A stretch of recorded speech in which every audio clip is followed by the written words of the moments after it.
ye pinche Kwaku Gyasi na ebisa ne say oba bi so on onyam na on ka story ne say oh me wo no bi ma me na ma say obi pese o ye nyam na me si okay metimi a che no ba bi a me ye me nyom no ntia ne yi o enti o ma ne wie no no ma ne na ma o se okọ ho no oni engineer no kwa kokon e enti o wie no na girl no friend no ka che ne say engineer no kwa wanya me nyom nti me jimi lorry fair o no say ah na ukwa ba kuma se ma hu da e de na ajim lorry fair o me ho ye tintimu a ya sensan na kire say tintontan akwada no enye Kwaku Gyasi eba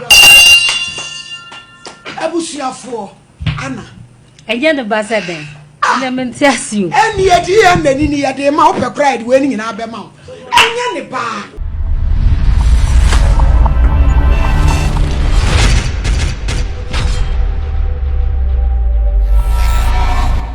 hello baby obi amidin check se ne maw ai enche bebre ni afre abrante bi Kwaku Gyasi ono to ayeyi ahyema ko mama na me de be ma onyame hwe wonu na wo ba wo show ani show kura 200 million hwe Kwaku Gyasi suppose all the brutal no baby buy was Kwaku Gyasi ne anyem se de na won hwe akola no bibi basa bi In conclusion yes in conclusion ene na me chan ferijan awie yi. In conclusion, Kwaku Gyasi is excluded from being the biological father of blessed Kwabena. The exclusion is based on the fact that he does not show the genetic markers which have to be present for biological father of the child blessed Kwabena as multiple DNA systems. Therefore, it is practically proven that Kwaku Gyasi is not the biological father of blessed Kwabena. The genetic data are in accordance with Anne Charlotte being the biological mother of the child blessed Kwabena. Ye wie yen so ye tintimu a ya sensan na kire se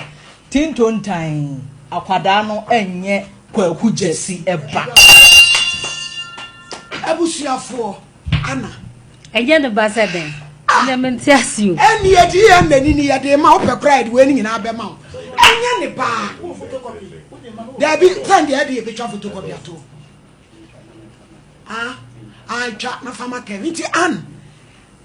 me the best sister ana bibia we okay ni okay because asem na nwanwa enye ne ba bra asem na wo kafa sem ya mekane say edu vrem say ya asemo wan nya kukodra fat enyi na o say o di hwemra do da bi do di ana ibi kra no woni di na wo mantem amanfo ni mu no bi say e to so a yes we nipa Sumpa FM e ma bebre di ho agege ya yi nti ya na esuro say ile ti obeja aye no woni ara menfe ni aje wa kwajo bi ba ni ehwe no ai makoti aba oba ni se no kompa bo mopa onam kwaso ko mopa no kwesi Kwaku Gyasi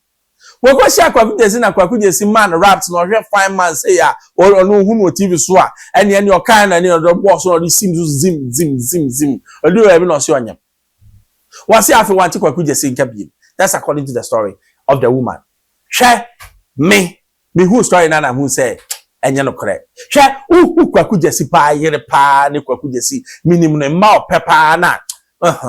girl on ka ho because lady way on your bar obetimi entice me po let alone Kwaku Gyasi no I mean she on said that ni that at the face na attractive but people do it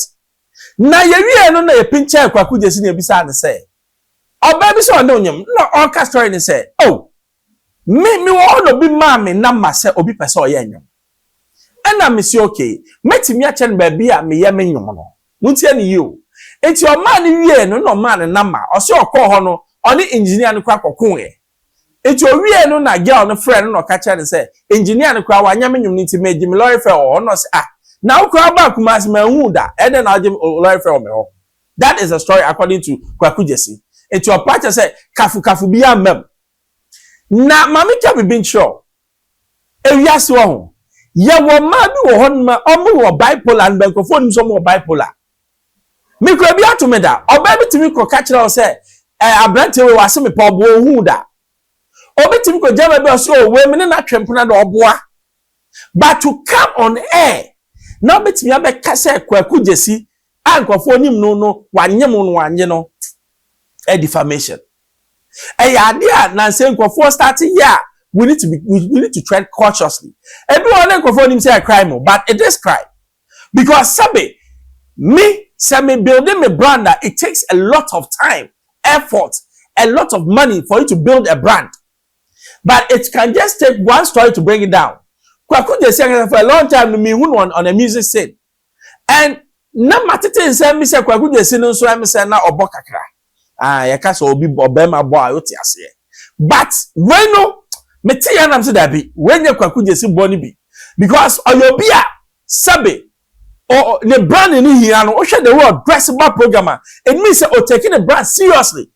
It is only lady when na anyama anka me say whatever means they need to what correct it and inquire that. Na te say me wo ho wo wie na host no em so fra Kwaku Gyasi wie Kwaku Gyasi church asem na sen no hu say maame no obetwa ne ntro omo DNA kura by DNA no ye hwemu no na che say DNA ni che say akola ne nye Kwaku Gyasi ba.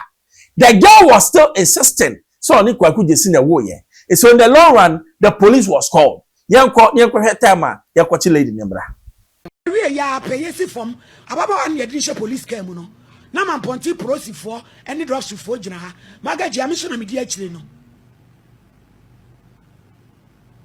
Any ya yire na yedine kwasha came no police station. Etimu amuso obi aye settings no. Ye ni sada haje no. Why? Na me asem we mama hunu say nipa bebre e the prison a omonye bone. E na Ghana for pinum so pe no kore. Chese wo ye gospel musician ti e ye say yemfa akabanshem say wo noa wo ye tunya menum ti ade a onye ye kura ye nka so wa ye e ye betumi ato Kwaku Gyasi ba ye wo hu akola re face dey so for mama akora come and say fine boy me ba no no a ada na menyi na me ka say nya me ba mo si o wa yo twa nwoma na go be promote ebi mu jimi bi ha na be promote nwom me Kwaku Gyasi be twa be chairman say o be promote nti o ne me be certain So ahu ewia so ahu ye obi be friend adanse kurumu se ade a obi nya ye wo kase wato waye na de to no so a etimi chi otum the same time no baby a won kwa e wo so wakwa etimi chi eti lady ni wie na ye catch police no police has every right to move in and to pick the girl to interrogate ni investigate ni ehu eno ne yakwache no enye sabe de ne kwato jail ba ye behwe no kura wom ni ehu because DNA na sabe omkoye ya minim se Kwaku Gyasi na tuya se wan no e prove se akola ne nye Kwaku Gyasi ba Kwaku Gyasi kra insist se ohun lady ne da which went on to confirm say girl na atwa ntro no de ato Kwaku Gyasi so oti ase na wan nyina no me pa cho ye mema ye hwe ehu ye because wan hwe ehu ye na baby a wadu no oba besia te senia Delilah eye Samson no odi bi be yew e man no mabam ye Delilah do man de ne nam no mo de dada mema sabi ene omanya bi na mepo de de bia me ka bibi se opani bi a wo ne bra wie wo kwanyim obi anya news mame because sabi be ma bi apema me ka kire wo ena sabi obe ma nkwa ware eti be ma de odu pempensu bi a ma kwa na pe no Kwaku Gyasi so a fine boy ba se on me pe wo wuru be gina you know so haramish and disgraceful what you say enti masa wo awoko bi hu sama sabe enya no kore no asam ba obedam Kwaku Gyasi e pacho asam we enya police station pe ye foreign court na damages bi a wakose no 15 billion Ghana cedis ye nje ma wo but me and to ever need 30 years na serve as deterrent to somebody because ultimately mba no megu hu fisa Kwaku Gyasi wo yere wo mba ultimately esa Xposed GHFM members subscribe share me to my answer can be manuals